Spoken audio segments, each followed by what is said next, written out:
In this type of medicine, anything can cause anything, and you could have eczema due to 5 different reasons. And it's never going to be the same for every single person. So it's really trying to figure out what their root cause is.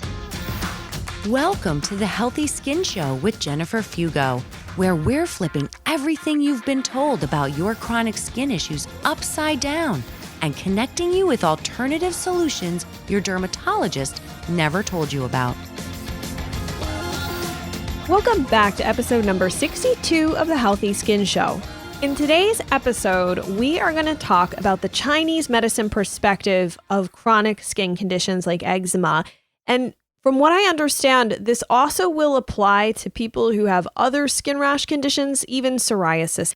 That said, my guest, she had eczema herself. So she's not only studied this approach, she's also lived through it. Before we dive into that conversation, I want to take a listener's question because I feel like the question that is being asked is one that really pairs well with our interview today. So let's hear from Esther. Hi, Jenny. This is Esther, my daughter, who's 16 years old. She's been having skin problems since she was like 8 years old. Started in her arms on the other side of the elbow. That very delicate area where actually you get your blood test taken from, usually where she gets very bad skin rashes over there. And at one point, she got it as well in her armpits. She had cracks and open wounds and infection. So she was given antibiotic cream and cortisone. So now she uses cortisone every time like a little flare would come. But the other day, 2 weeks ago, she got her lips really, really bad, very inflamed, very swollen, red. And like she said, they felt like raw skin. She had cracks at the edge of her lips. She couldn't open her mouth. So they gave her antibiotic cream, which seemed to solve the problem. But now it's coming back again. And I'm just wondering what to do next. Esther, I want to thank you so much for submitting this question.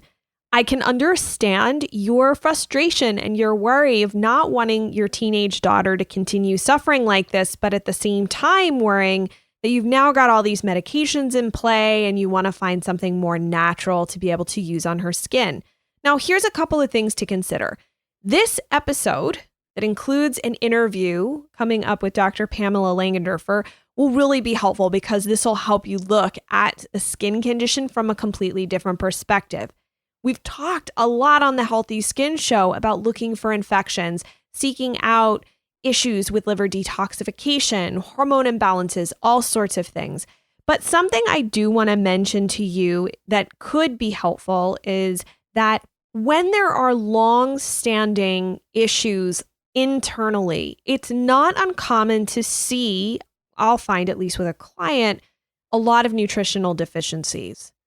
And that, especially in a growing teenager where there's a tremendous amount of shifting in their hormone status and growth and whatnot, we see this increased need oftentimes for nutrients that if a child really doesn't, or teenager, I should say, teenager doesn't really eat the best diet, they can end up consuming the amount of nutrients that they need at a deficit. So essentially, they're not consuming everything that they need. And if there is a daily or weekly or monthly deficit, it becomes very difficult to refill those wells. Now, I'm not saying that all of the symptoms are caused by a nutritional deficiency, but some of the symptoms that you shared with me really jumped out. So first of all, when people tend to mention areas of the body, like the armpits, for example, of having rashes there, one of the first things I suspect would be yeast, an overgrowth of yeast, which typically stems from an overgrowth within the gut. That's where it originates from. I'm not saying for sure that she has that. You would need to look deeper into that, but that's the first thing I would suspect. The next issue is the area around the mouth that you mentioned. Now, it's not uncommon to see clients with nutritional deficiencies in conjunction with these chronic skin issues. And part of the reason that can happen, if she does have an underlying gut issue, is that the gut becomes inflamed. becomes incredibly permeable, and it does not, unfortunately, absorb nutrients quite as well.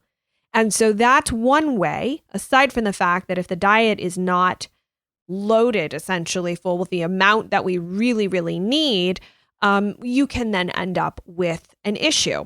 And so there's 3 nutrients specifically, because you mentioned this issue around the mouth, that should be suspected here.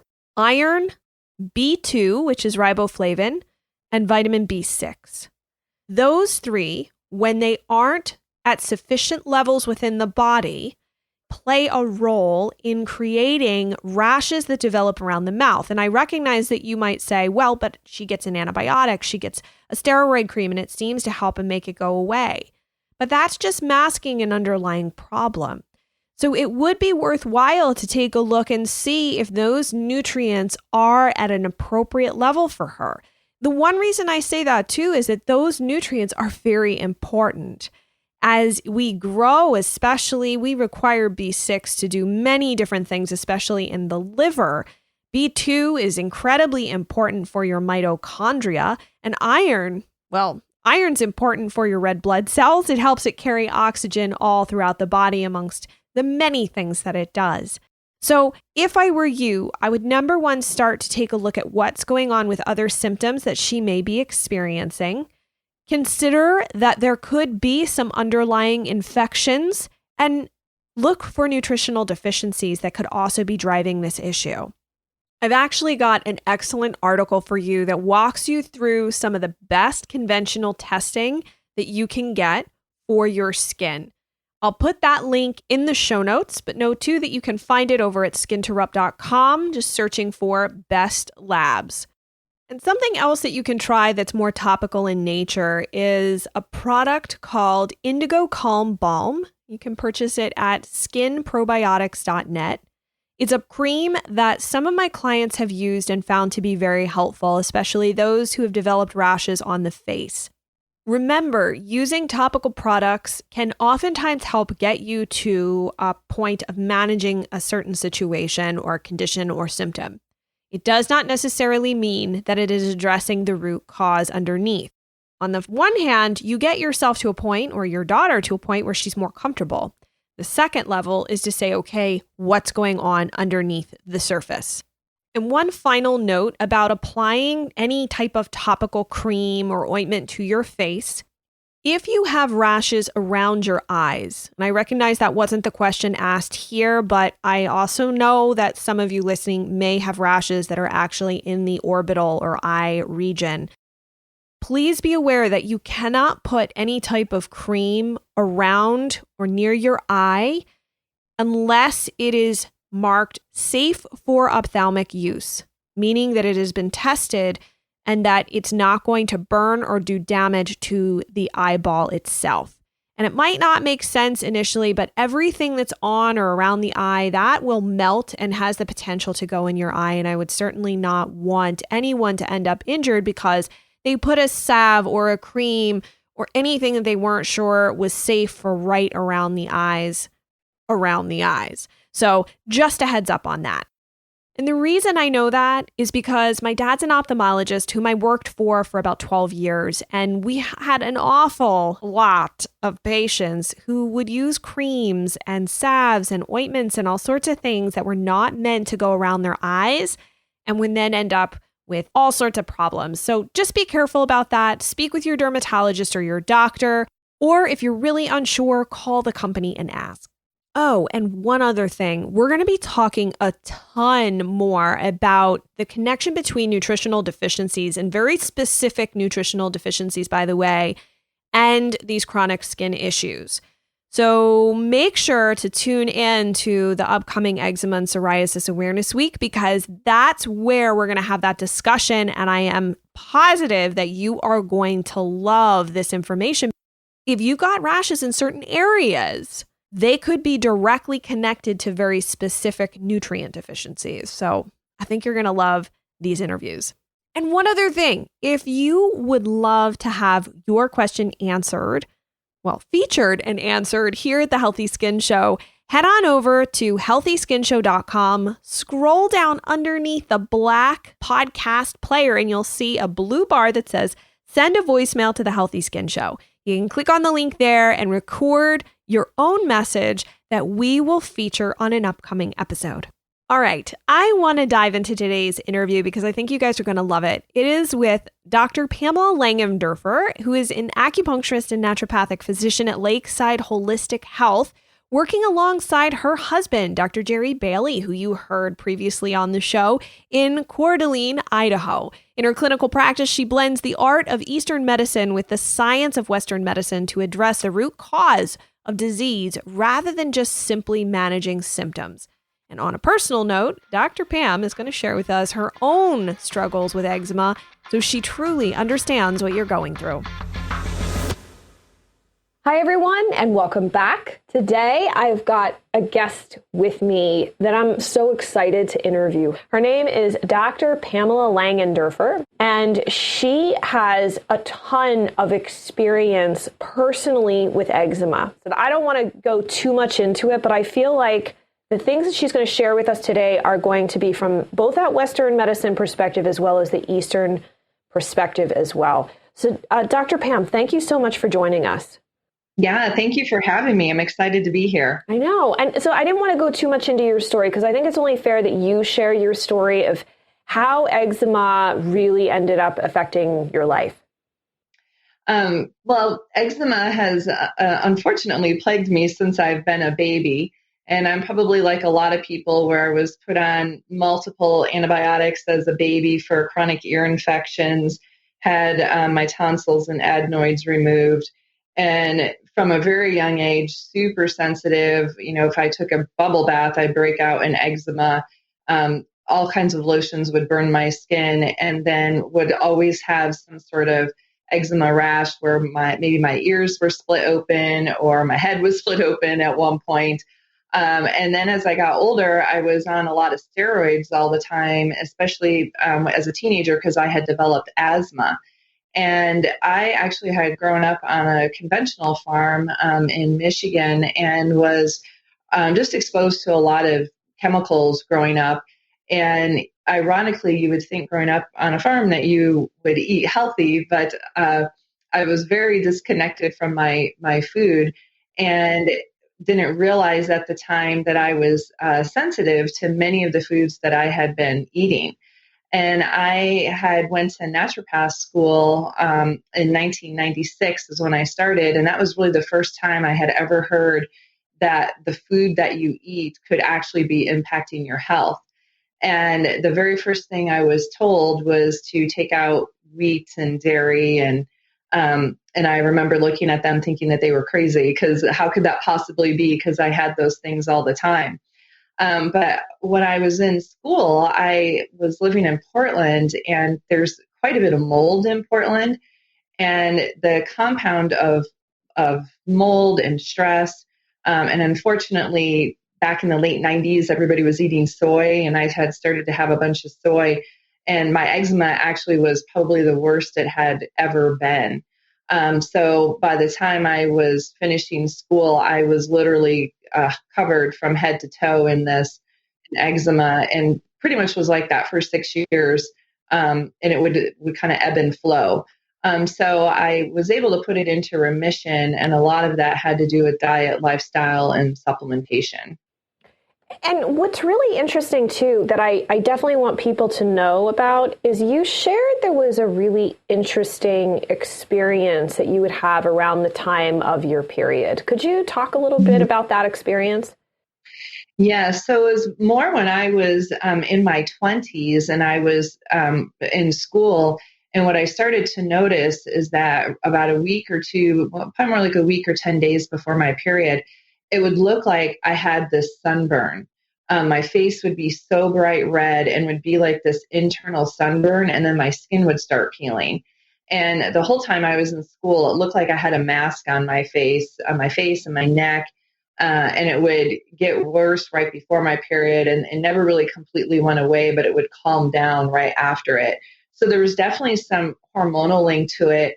And I, as I've learned more over the years, we've learned more about genetics. I definitely have a history of estrogen dominance and have the genetics to set me up for that. And I kind of wonder, with all the soy I would have been eating at that point in time, was it the soy or was it that I had all this estrogen, on top of it all that was maybe a trigger for that?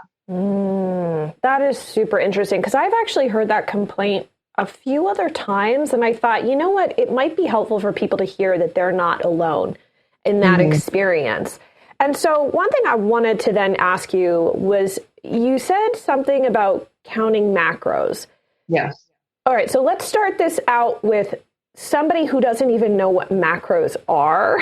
Okay. Yeah. So can you just explain to us what macros are and then head in the direction, because I think your whole point about fat and like the types of protein, I thought that was really interesting. And I think people would love to know that. Yeah. So I basically had gotten my eczema into remission in 2002 with, no steroids or anything like that, and have never used any of that since that point. And about 2 years ago, I actually had hired a macro coach to help me with macro numbers. And macros are essentially tracking how much protein, how much fat, and how much carbs that you're eating. So you're tracking how many grams of each of those. And I have always struggled with my weight most of my life. And, really was at a point where I was unwilling to starve myself. So what can I do to feel good and to kind of and feel balanced? So the macro tracking was super helpful for me.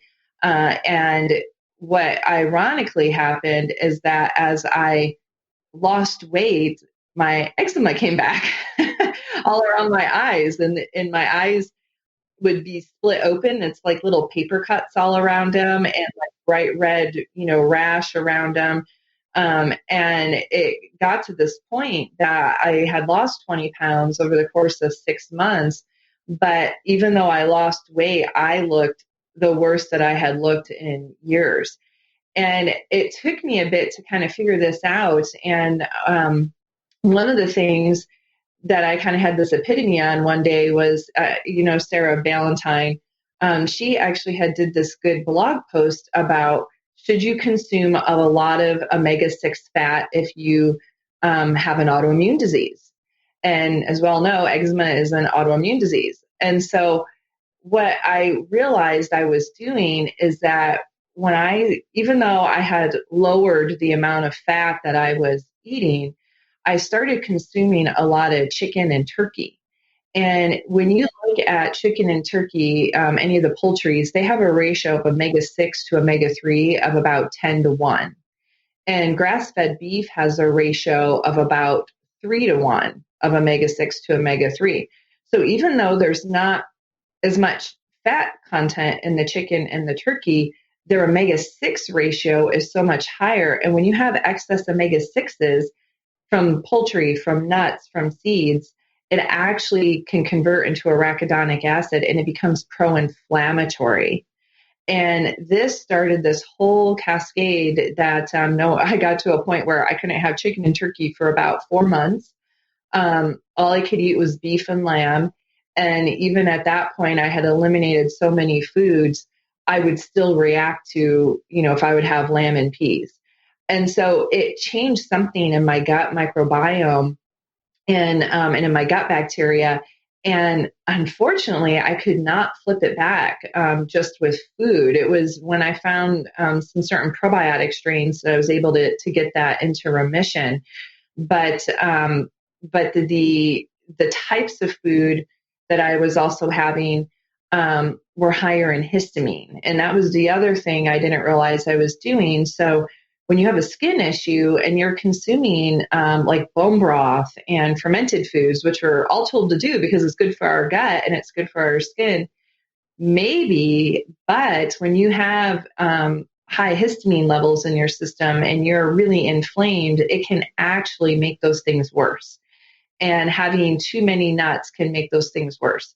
So when I started looking at this then from a Chinese medicine perspective, one of the things that my Chinese doctors always used to talk about was how when people had a skin condition to not eat chicken. and in Chinese terms, we call this a wind food. So, in Chinese medicine, it's kind of, it's like an art. And when you have a wind condition, that usually means like it changes around. It might be on your face, it might be on your legs. It's usually itchy. It comes and goes, and it kind of just travels everywhere. And what I didn't understand is that the chicken is considered that mainly because of these excess omega-6 content in there.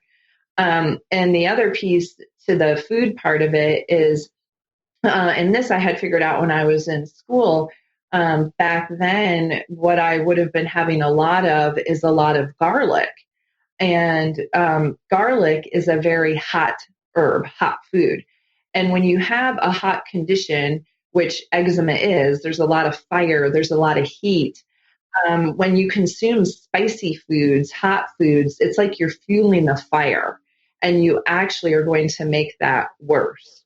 And so would that apply to something like cayenne pepper and actual spices that have that heat or kick to them? Yep, all of that. Yep, it's going to make a skin condition worse.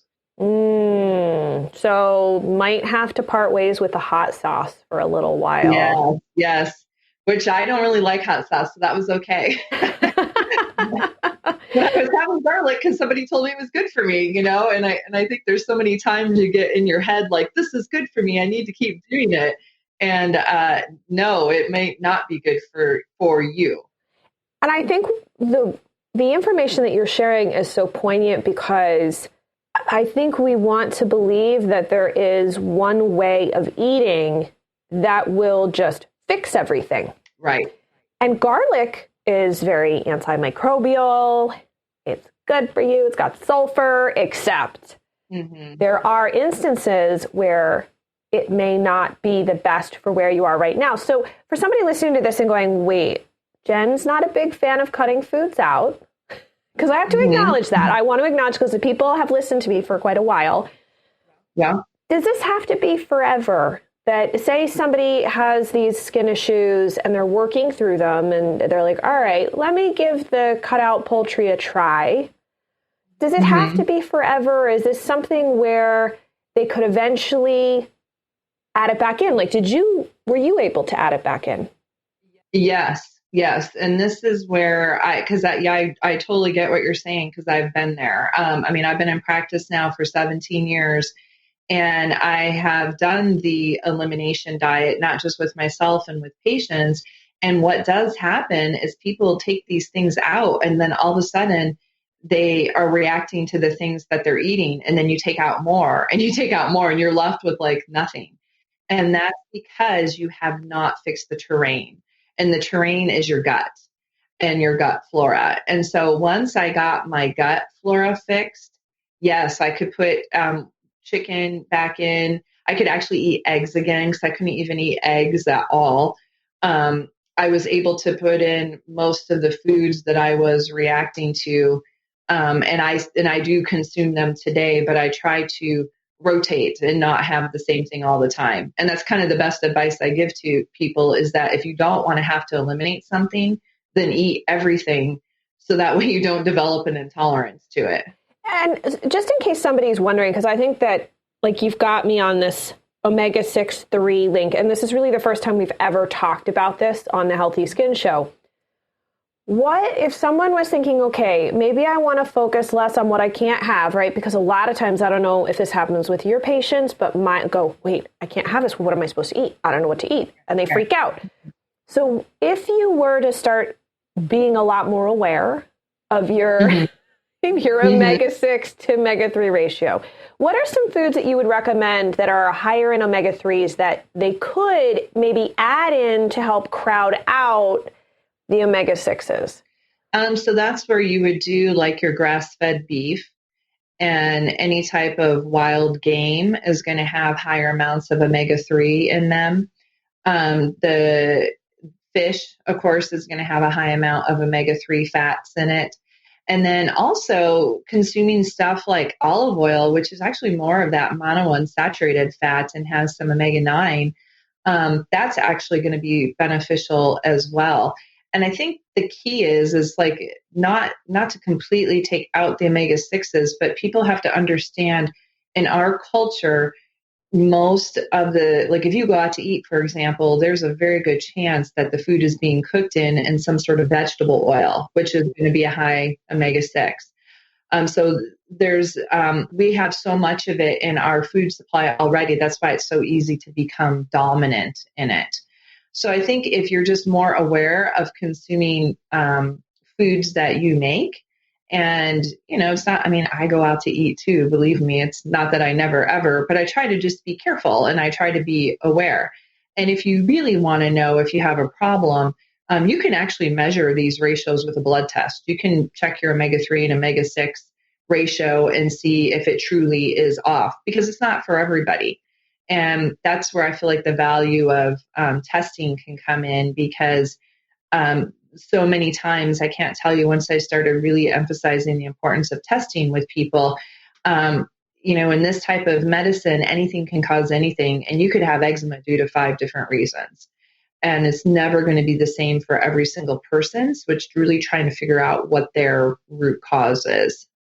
Absolutely. And that's completely in line with what I have found as well. Mm-hmm. And so, it's funny, you read my mind. I'm sitting here going, this is amazing. This is amazing. But what could they do to test? And then you shared that. So is the blood test something that they could go and ask their family doctor for? Or is this a special lab that they would need to purchase on their own? Most conventional doctors probably don't test for this in their practice.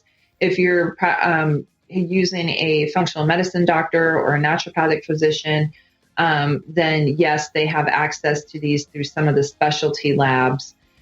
So you can get it, but it just depends on what kind of doctor you're seeing. What type of ratio would you be looking for?